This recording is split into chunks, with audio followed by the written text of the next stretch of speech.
कहानी की शुरुआत में हमें एयरपोर्ट दिखाया जाता है, जहां हम ब्रैड नाम के एक पायलट को देखते हैं। वो तेजी से जहाज की तरफ जा रहा होता है और साथ ही साथ वीडियो कॉल पर अपनी बेटी से बात भी कर रहा होता है। उसकी बेटी कहती है कि आज सुबह मैंने न्यूज देखी थी, जिसमें बताया जा रहा था कि आप जिस एरिया में जा रहे हो वहां का मौसम बहुत ज्यादा खराब है, जिस वजह से और भी कई सारी फ्लाइट्स कैंसिल कर दी गई है, इसलिए आपको भी अपनी फ्लाइट कैंसिल करके घर वापस आना चाहिए। लेकिन ब्रैड मुस्कुराकर जवाब देता है कि मैं पहले भी कई बार ऐसे मौसम में सेफली जहाज उड़ा चुका हूँ, इसलिए तुम परेशान मत हो, मैं जल्द ही घर वापस आ जाऊंगा। ये सुनकर उसकी बेटी खुश हो जाती है और कॉल काट देती है। उसके बाद ब्रैड जहाज के केबिन में आकर को पायलट से मिलता है। को पायलट थोड़ा सा नर्वस था क्योंकि आज वो पहली बार फ्लाइट उड़ाने वाला था। तभी एक एयर होस्टेस आकर ब्रैड को बाहर बुलाती है, जहां एक पुलिस अफसर ब्रैड को बताता है कि इमरजेंसी की वजह से तुम्हें एक कातिल को अपने साथ ले जाना पड़ेगा, जिसका नाम टोनी है। टोनी एक बहुत ही ताकतवर और खतरनाक इंसान है जिस पर मर्डर का केस है और अब इसे जहाज के जरिए दूसरी कंट्री ले जाकर उम्र भर कैद के लिए जेल में डाला जाएगा। वो पुलिस अफसर ब्रैड से कहता है कि ये जिम्मेदारी हम तुम्हें इसलिए दे रहे हैं क्योंकि तुम एक काबिल और समझदार पायलट हो। ब्रैड मान जाता है और टोनी को सबसे लास्ट वाली सीट्स में बिठा देता है ताकि बाकी पैसेंजर्स को कोई परेशानी न हो। उसके बाद सभी पैसेंजर्स अपने सीट्स पर बैठ जाते हैं और ब्रैड जहाज के स्टाफ के पास आकर कंफर्म कर लेता है कि सभी पैसेंजर्स आ गए हैं, जिसके बाद जहाज टेक ऑफ कर लेती है। ऊंचाई पर पहुंचने के बाद ब्रैड जहाज को ऑटो पायलट पर लगाकर को पायलट के साथ अपनी फैमिली के बारे में बातें करने लगता है। ब्रैड को पायलट को मोबाइल में अपनी बेटी की फोटो दिखाता है और कहता है कि मैं अपनी बेटी से बहुत प्यार करता हूं और हमारा इस दुनिया में एक दूसरे के अलावा और कोई भी नहीं है। दूसरी तरफ जहाज में बैठे पैसेंजर्स सफर को एंजॉय कर रहे होते हैं, लेकिन उन्हें पता नहीं था कि कुछ देर बाद उनके साथ बहुत ही बुरा होने वाला है। केबिन में बैठे दोनों पायलट्स भी खुश थे और जहाज भी नॉर्मल तरीके से फ्लाई कर रहा था, लेकिन तभी अचानक मौसम खराब हो गया और जहाज हल्के से झटके लेने लगा, जिस वजह से ब्रैड परेशान हो जाता है क्योंकि उसे कुछ ठीक नहीं लग रहा था। वो सभी मुसाफिरों को सीट बेल्ट बांधने के लिए अनाउंस करता है और रेडियो के जरिए वो कंट्रोल टावर से बात करने की कोशिश करता है, पर उसकी बात नहीं हो पाती क्योंकि मौसम खराब होने की वजह से यहाँ के सारे रेडियोस काम करना बंद कर देते हैं। तभी अचानक बिजली का तेज झटका प्लेन से आकर लगता है, जिस वजह से प्लेन जोर जोर से झटके लेने लगता है। ब्रैड पैसेंजर्स का हाल देखने के लिए केबिन से बाहर जाता है। पैसेंजर्स को देखकर ब्रैड को थोड़ा बहुत सुकून मिल जाता है क्योंकि सभी पैसेंजर्स सेफ थे, पर यहाँ अब धीरे धीरे लाइट बंद होती जा रही थी और तभी प्लेन को कई और झटके लगते हैं, जिससे ब्रैड का सिर सामने छत से टकराकर नीचे गिर जाता है और उसके माथे पर चोट लग जाती है। इस सूरत हाल को देखते हुए सभी पैसेंजर्स की हालत खराब होने लगी थी। ब्रैड जल्दी से वापस केबिन में आकर अपने साथी के साथ मिलकर प्लेन को संभालने में लग जाता है। ये उनके लिए काफी मुश्किल टाइम था। मौसम खराब होने की वजह से उन्हें आगे कुछ भी नहीं दिखाई दे रहा था। ब्रैड कहता है कि हमें प्लेन को नीचे लाना होगा क्योंकि अगर प्लेन को एक और झटका लगा तो प्लेन तबाह हो सकता है। ये लोग फौरन जहाज का अल्टीट्यूड कम करने लगते हैं और जहाज तेजी से नीचे की तरफ जाने लगता है। जहाज के अंदर मौजूद पैसेंजर्स काफी ज्यादा डरे हुए थे। तभी क्रिमिनल टोनी के साथ जो पुलिस अफसर आया होता है, उसके हाथ से मोबाइल छूट जाता है। वो अपने मोबाइल फोन को उठाने के लिए अपना सीट बेल्ट खोल लेता है, जिसकी मदद करने के लिए एक एयर होस्टेस भी अपना सीट बेल्ट खोलकर आगे आती है। अब क्योंकि प्लेन तेजी से नीचे की तरफ जा रहा था, जिस वजह से उनका सीट बेल्ट खुलते ही ये दोनों तेजी से ऊपर छत से टकरा जाते हैं। ये दोनों इतनी तेजी से छत से टकराते हैं कि उनकी तुरंत मौत हो जाती है। इतने में जहाज काफी कम अल्टीट्यूड पर आ जाता है और किसी तरह करके ये दोनों पायलट जहाज को कंट्रोल कर लेते हैं। लेकिन अब जहाज में ज्यादा पावर नहीं बची होती, इसलिए ब्रैड जहाज को एयरपोर्ट तक नहीं पहुंचा सकता था, जिस वजह से ब्रैड जहाज को नीचे लाकर समंदर में क्रैश लैंड करने का सोचता है। लेकिन तभी ये दोनों कुछ दूर एक आइलैंड देख लेते हैं, जिसके बाद ब्रैड जहाज की डायरेक्शन आइलैंड की तरफ कर लेता है और आइलैंड पर लैंड करने का फैसला करता है। कई मुश्किलों के बाद ब्रैड इस आइलैंड पर मौजूद एक रोड पर फाइनली इमरजेंसी लैंड कर लेता है। लकीली इस इमरजेंसी लैंडिंग में सभी पैसेंजर्स सही सलामत होते हैं और किसी को भी चोट नहीं आती। तभी जहाज में पीछे शॉर्ट सर्किट होता है, जिससे देखकर ब्रैड खुश हो जाता है क्योंकि जहाज में अभी भी थोड़ी बहुत बिजली बची हुई थी। सभी पैसेंजर्स के जहाज से उतरने के बाद एक एयर होस्टेस कैप्टन ब्रैड को बताती है कि क्रिमिनल टोनी को ले जाने वाला पुलिस अफसर मारा गया है और एक एयर होस्टेस भी मारी गई है। ये सुनकर ब्रैड बहुत ज्यादा मायूस हो जाता है। दूसरी तरफ एयरलाइन कंपनी का मालिक देखता है कि उसका एक जहाज अचानक गायब हो गया है क्योंकि उसने प्लेन को लैंड होते हुए नहीं देखा था और काफी देर से रेडियो खराब होने की वजह से उसका पायलट से कांटेक्ट भी नहीं हो पा रहा था। इसीलिए वो एयरलाइन कंपनी का मालिक स्कार्सडेल नाम के एक रेस्क्यू एक्सपर्ट को बुलाता है, जो ऐसे लोगों को ढूंढने का काम करता है जो मुश्किल में कहीं फंसे हुए होते हैं। एयरलाइन कंपनी का मालिक उसे कहता है कि मुझे मेरे प्लेन्स की सारी डिटेल्स चाहिए, जैसे वो कहाँ गया, उसके वर्कर्स और सभी पैसेंजर्स कहाँ हैं। जिसके बाद रेस्क्यू एक्सपर्ट अपने काम पर लग जाता है। दूसरी तरफ सारे पैसेंजर्स इस सोच में थे कि हम यहाँ क्यों उतरे हैं। ब्रैड सभी पैसेंजर्स को इकट्ठा करके समझाता है कि इमरजेंसी की वजह से हमें यहाँ उतरना पड़ा। प्लेन में अभी भी थोड़ी बहुत बिजली मौजूद है, जिसे हम बाकी चीजों को ठीक कर लेंगे। तब तक आप लोग यहाँ आराम से रहें और आप लोग घबराइएगा नहीं, बहुत जल्द हम यहाँ से निकल जाएंगे। जिसके बाद ब्रैड प्लेन के पास आकर उसे ठीक करने में लग जाता है, पर वो देखता है कि जहाज में पावर काफी कम है, इसलिए उन्हें मदद का इंतजार करना होगा। ये लोग मैप निकालकर खुद ही अपनी लोकेशन देखने लगते हैं ताकि उन्हें पता चल सके कि आखिर ये लोग किस जगह पर हैं। ब्रैड का साथी को पायलट नक्शा देखकर बताता है कि हम एक प्राइवेट आइलैंड पर फंसे हुए हैं। ये जगह बहुत ही खतरनाक है। यहाँ पर ऐसे लोग हैं जो किसी सरकार या गवर्नमेंट की बात नहीं मानते। अगर इन लोगों ने हमें पकड़ लिया तो हमारी जान खतरे में पड़ सकती है और हमारी गवर्नमेंट भी हमें नहीं बचा पाएगी। ये सुनकर ब्रैड कहता है कि अब कहीं से भी करके हमें अपनी रेस्क्यू टीम को यहाँ पर बुलाना ही होगा ताकि वो आकर हम सबको बचा ले, क्योंकि यही एक रास्ता है यहाँ से निकलने का। जिसके बाद ये दोनों मदद बुलाने के लिए रेडियो ठीक करने लगते हैं, लेकिन आसमानी बिजली के टकराने से रेडियो बिल्कुल खराब हो चुका था। अब ब्रैड सभी पैसेंजर्स के पास आकर उन्हें बताता है कि किसी खराबी की वजह से रेडियो काम नहीं कर रहा, लेकिन आप सब परेशान मत हो। ब्रैड उन्हें तसल्ली देता है कि हम आइलैंड के दूसरी साइड पर जाकर रेडियो को ढूंढेंगे और कंट्रोल टावर को अपनी लोकेशन बताकर रेस्क्यू टीम को यहाँ पर भेजने के लिए कहेंगे, जो आकर आप सब लोगों को बचा लेंगे। और यहाँ ब्रैड एक बहुत बड़ा कदम उठाता है। वो कहता है कि मेरे साथ टोनी जाएगा। ये कहकर वो टोनी की हथकड़ी खोल देता है। यहाँ ब्रैड जहाज के को पायलट से कहता है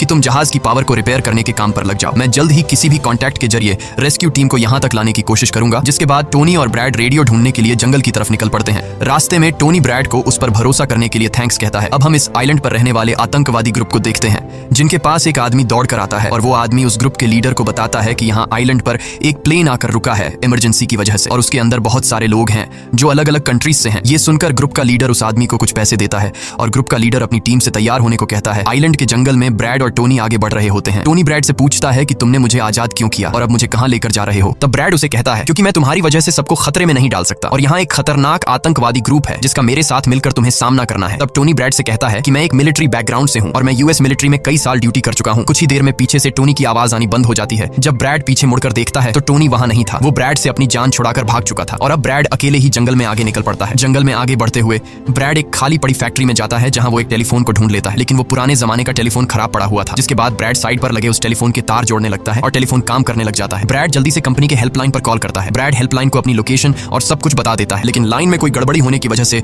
सामने वाले इंसान तक उसकी आवाज ठीक से नहीं पहुंच रही होती, जिस वजह से हेल्पलाइन वाले ब्रैड की कॉल काट लेते हैं। तब ब्रैड को एक आइडिया आता है। वो अपनी बेटी को कॉल करता है और उसे अपनी लोकेशन और बाकी सारी चीजें एक पेपर पर लिखकर उसके ऑफिस तक पहुंचाने को कहता है। तभी बातचीत के दौरान पीछे से एक आदमी आकर ब्रैड पर हमला कर देता है, लेकिन ब्रैड उसे काफी मुश्किल से काबू कर लेता है और उस आदमी को मार मार कर बेहोश कर देता है। तभी ब्रैड को महसूस होता है कि एक और आदमी इस कमरे में आ रहा है, इसीलिए जल्दी से वो छिप जाता है। पर वो आदमी कोई और नहीं बल्कि टोनी था, जिसने बहुत सारे गुंडों को मारकर उनके हथियार ले लिए थे। और वो ब्रैड को आवाज देता है कि डरो मत, बाहर निकलो। फिर जब ब्रैड सामने आता है तो टोनी ब्रैड को एक बंदूक पकड़ा देता है उसकी हिफाजत के लिए। उसके बाद ये दोनों जब फैक्ट्री के नीचे वाले फ्लोर में आते हैं तो यहाँ उन्हें एक कैमरा मिलता है, कैमरा की रिकॉर्डिंग और वहाँ पड़े पासपोर्ट से इन्हें पता चलता है कि इस आइलैंड पर रहने वाले आतंकवादी लोगों को किडनैप करके उनकी फैमिली से काफी बड़ी रकम की डिमांड करते हैं। और जब किडनैप किए हुए बंदे की फैमिली की तरफ से उन्हें पैसे मिल भी जाते हैं तब भी ये लोग उसे छोड़ने के बजाय मार देते हैं। ये देखकर ब्रैड समझ जाता है कि हमारे पैसेंजर्स भी खतरे में हैं। जिसके बाद ये दोनों बाहर निकलते हैं और सामने उन्हें एक गाड़ी दिखाई देती है। ये गाड़ी उस आतंकवादी की थी जो कुछ देर पहले ब्रैड के हाथों मारा गया। अब ये दोनों बाहर खड़ी गाड़ी में बैठ जाते हैं और अपने पैसेंजर्स की तरफ जाने लगते हैं। उधर सभी पैसेंजर्स ब्रैड के इंतजार में बैठे हुए होते हैं कि ब्रैड जल्द ही उनके लिए मदद लेकर आ जाएगा। तभी उन्हें किसी गाड़ी की आवाज आती है। गाड़ी की आवाज सुनकर ये लोग खुश हो जाते हैं और ये लोग समझते हैं कि ब्रैड उनके लिए रेस्क्यू टीम बुला लिया है। लेकिन ये रेस्क्यू टीम नहीं बल्कि इस आइलैंड पर रहने वाले आतंकवादी थे। वो लोग गोलियां चलाकर सभी पैसेंजर्स को डराने लगते हैं। उन गोलियों की आवाज ब्रैड और टोनी ने भी सुन ली थी। जिसके बाद ये लोग कार की स्पीड बढ़ाकर जल्दी से प्लेन तक पहुंचने की कोशिश करते हैं। आतंकवादी ग्रुप का लीडर एयर होस्टेस से सभी यात्रियों की लिस्ट मांगता है। डर के मारे जल्दी से एयर होस्टेस उसे लिस्ट ला कर दे देती है। फिर गैंग का एक आदमी को पायलट से पूछता है कि तुम्हारा सीनियर पायलट कहां पर है, जिस पर को पायलट बताता है कि किसी काम से वो जंगल में गया था पर अभी तक वापस नहीं आया। तभी वहां पर ब्रैड और टोनी भी पहुंच जाते हैं, लेकिन ये दोनों चुपके से दूर से इन लोगों को देख रहे होते हैं। इसी दौरान एक औरत वहां से भागने की कोशिश करती है पर वो लोग गोली चलाकर उसे मार देते हैं। ये देखकर ब्रैड उनकी मदद करने के लिए जाता है पर टोनी उसे रोक लेता है और टोनी कहता है कि तुम शांत रहो, अभी जाना ठीक नहीं। गैंग का लीडर सभी पैसेंजर्स को एक बस में बैठा लेता है और गैंग का लीडर अपने दो साथियों को वहीं छोड़कर उनसे कहता है कि जाओ, जहाज के अंदर जो भी कीमती सामान है उसे ले आओ। जिसके बाद ये लोग सभी पैसेंजर्स को अपने अड्डे पर ले जाने लगते हैं। गैंग के जाने के बाद ब्रैड टोनी पर गुस्सा करने लगता है कि वो लोग हमारे पैसेंजर्स को ले गए और तुमने मुझे जाने ही नहीं दिया। जिस पर टोनी उसे समझाता है कि वो लोग काफी ज्यादा थे, अगर तुम चले भी जाते तो इतनी बड़ी आर्मी से अकेले नहीं लड़ पाते। अब ये दोनों प्लेन की तरफ बढ़ने लगते हैं और उन दोनों गुंडों को पकड़ लेते हैं जो प्लेन से कीमती सामान चुरा रहे थे। ब्रैड गन पॉइंट पर उनसे पूछता है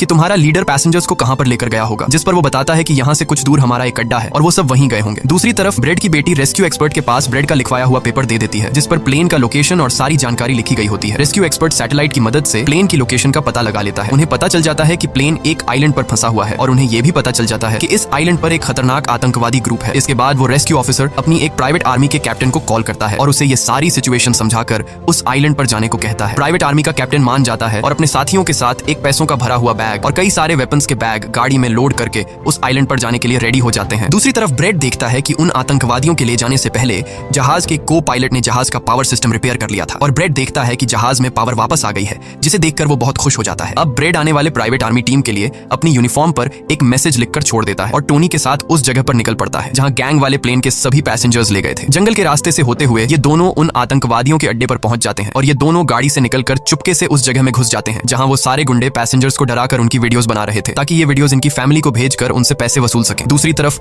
रेस्क्यू एक्सपर्ट की तरफ से भेजी गई प्राइवेट टीम भी प्लेन के पास पहुंच जाती है, पर उन्हें वहां जब कोई नहीं मिलता तो टीम का लीडर प्लेन के अंदर जाकर चेक करता है जहां उन्हें दो लोगों की लाशें मिलती हैं। ये वो दो लोग थे जिन्हें गैंग के लीडर ने प्लेन में से सारा कीमती सामान चुराने का कहा था, लेकिन ब्रैड ने उन दोनों को मार दिया। प्राइवेट टीम के कैप्टन को ब्रैड का छोड़ा हुआ मैसेज भी मिलता है जो उस आतंकवादी गैंग के अड्डे तक आने का रास्ता था। आतंकवादियों के अड्डे पर टोनी और ब्रैड चुपके से उन पर नजर रखे हुए थे और जैसे ही उन्हें मौका मिलता है ये दोनों चुपके से पीछे से आकर दो आतंकवादियों को मार देते हैं। फिर ये दोनों चुपके से आगे बढ़ते हैं और एक कमरे के बाहर जा पहुंचते हैं। इस कमरे के अंदर सभी पैसेंजर्स को कैद करके रखा गया था। अब ब्रैड इन लोगों को छुड़ाना तो चाहता था, पर वहाँ बहुत सारे गार्ड्स पहरा दे रहे थे और ब्रेड के पास दरवाजे का ताला खोलने की चाबी भी नहीं थी। इसके बाद ये दोनों एक एक करके उन गार्ड्स को मार गिराते हैं और टोनी तो हथौड़ा उठाकर कई सारे गार्ड्स को हथौड़े से मार देता है। यहाँ ब्रेड एक गार्ड से चाबी लेकर उन पैसेंजर्स को कमरे से आजाद कर देता है। वो उनसे कहता है कि जल्दी से उसी बस में बैठ जाओ जिसमें तुम सबको आतंकवादियों ने यहाँ लाया था, और वो सभी जल्दी से उस बस में जाकर बैठ जाते हैं। तभी टोनी ब्रेड के पास आकर बताता है कि यहाँ से गाड़ी के जरिए बाहर निकलने का सिर्फ एक ही रास्ता है, मगर वहाँ कई सारे गुंडे बंदूक लिए खड़े हैं जो हमें देखते ही हम पर गोलियां बरसाना शुरू कर देंगे। जब ब्रेड पैसेंजर्स की तरफ देखता है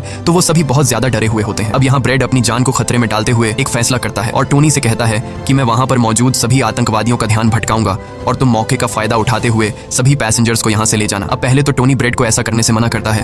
वो कहता है कि ऐसा करने से वो लोग तुम्हें मार देंगे, लेकिन ब्रेड कहता है कि इसके अलावा हमारे पास और कोई दूसरा रास्ता नहीं है। ये सुनकर टोनी मान जाता है। ब्रेड वहाँ से निकलकर आतंकवादियों के पास आता है। वहाँ ब्रेड गैंग के लीडर से बात करता है कि मैंने हेल्प के लिए इन्फॉर्म कर दिया है, जल्द ही यहाँ पर रेस्क्यू टीम आ जाएगी, इसलिए सभी पैसेंजर्स को यहाँ से जाने दो। ये सुनकर सभी गैंग वाले ब्रेड पर हंस पड़ते हैं और ब्रेड को पीटने लग जाते हैं। गैंग का हेड कहता है कि ऐसे कैसे छोड़ दूं, पैसों के बिना मैं किसी को नहीं छोड़ता। और अब जैसे ही ये लोग ब्रेड को मारने वाले होते हैं तभी वहाँ पर प्राइवेट रेस्क्यू टीम पहुंचकर आतंकवादियों पर हमला कर देती है और काफी देर तक गोलीबारी करने के बाद गैंग के कई सारे लोगों को मारकर वो ब्रेड को छुड़ा लेते हैं और ब्रेड को बस में उठाकर यहाँ से निकल जाते हैं। यहाँ गैंग का लीडर देखता है कि उसके कई सारे साथियों के साथ उसका छोटा भाई भी मारा गया। ये देखकर वो बहुत ज्यादा गुस्सा हो जाता है और कसम उठाकर कहता है कि वो इन लोगों में से एक को भी नहीं छोड़ेगा और सभी को चुन चुन कर मारेगा। इसके बाद वो अपनी टीम से कहता है कि जल्दी से तैयारी कर लो, हम जल्द ही इन लोगों को मारने के लिए निकलेंगे। बस में प्राइवेट टीम का कैप्टन सभी को बताता है कि हम बस 5 लोगों की छोटी सी एक प्राइवेट टीम है जो बस तुम्हें यहाँ बचाने के मिशन पर आए हैं और हम कोई रेस्क्यू टीम नहीं है। रेस्क्यू टीम को यहाँ आने में कुछ टाइम और लगेगा। ये सुनकर ब्रेड घबरा जाता है और कहता है कि हमारे पास टाइम नहीं है क्योंकि गैंग वाले जल्द ही हमारे पीछे आएंगे और हमें देखते ही मार डालेंगे। पर मेरे पास एक आइडिया है। जहाज के पास पहुंचते ही ब्रेड सभी पैसेंजर्स से कहता है कि जहाज में पावर वापस आ चुकी है, यानी अब जहाज स्टार्ट हो जाएगा और हम लोग फौरन यहाँ से निकल जाएंगे, इसलिए आप सब लोग जल्दी से जहाज में बैठ जाओ क्योंकि हम रेस्क्यू टीम का इंतजार नहीं कर सकते। उन्हें यहाँ आने में वक्त लगेगा और अगर हम यहाँ रुके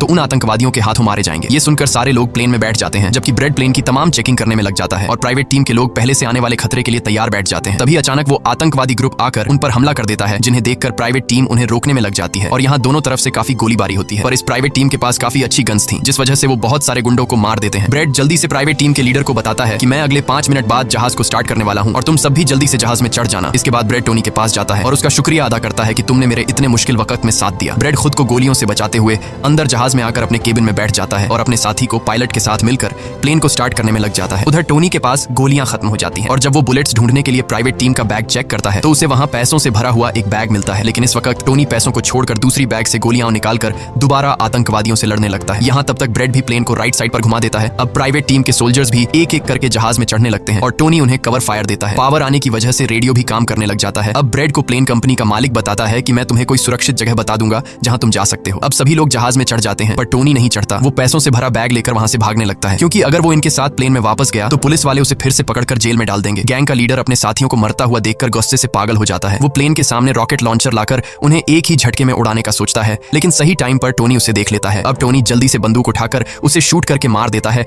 और सभी लोगों की जान बचा लेता है। ये देखकर ब्रेड टोनी के इस काम से बहुत खुश हो जाता है और ब्रेड अपनी पूरी ताकत लगाकर प्लेन उड़ाने में कामयाब हो ही जाता है। ये देखकर टोनी सभी पैसेंजर्स और ब्रेड के लिए खुश होता है और पैसों का भरा हुआ बैग लेकर जंगल की तरफ भाग जाता है। ब्रेड जहाज को इस आइलैंड से दूर ले जाता है और जहाज का मालिक उसे एक एयरपोर्ट के बारे में बताता है जहां ये लोग जा सकते थे, जो अब इनके काफी करीब था। ब्रेड एयरलाइन कंपनी के मालिक की बताई हुई जगह की तरफ जहाज को ले जाता है, लेकिन तभी एक बार फिर जहाज के इंजन में आग लग जाती है और जहाज तबाह होने लगता है। इसलिए ब्रेड दोबारा से इमरजेंसी वार्निंग ऑन करता है और धीरे धीरे जहाज को नीचे रनवे पर लाने की कोशिश करता है। फाइनली बड़ी मुश्किल के बाद ब्रेड जहाज को रनवे पर उतार देता है और सब लोगों की जान बच जाती है। ब्रेड और उसका साथी को पायलट काफी खुश हो जाते हैं। उधर प्लेन कंपनी का मालिक और उसकी टीम भी बेहद खुश थी। अब ब्रेड पैसेंजर्स का हाल देखने के लिए पीछे जाता है तो वो देखता है कि सभी पैसेंजर्स सेफ हैं और ये देखकर उसके दिल को सुकून मिल जाता है। वहाँ खड़े सभी पैसेंजर्स ब्रेड के लिए तालियां बजाने लगते हैं और ब्रेड का शुक्रिया अदा करते हैं। कुछ ही देर में वहाँ उनके लिए रेस्क्यू टीम भी आ जाती है, जिसे देखकर सभी पैसेंजर्स खुश हो जाते हैं। यहाँ ब्रेड सभी पैसेंजर्स को रेस्क्यू टीम के साथ भेज देता है और कैप्टन फाइनली सुकून की सांस लेते हुए जहाज की सीढ़ियों पर बैठकर अपनी बेटी से कॉल पर बात करता है। इसी के साथ ये कहानी खत्म हो जाती है। अगर आपको वीडियो अच्छी लगी हो तो हमारे चैनल को सब्सक्राइब और वीडियो को लाइक जरूर कीजिएगा।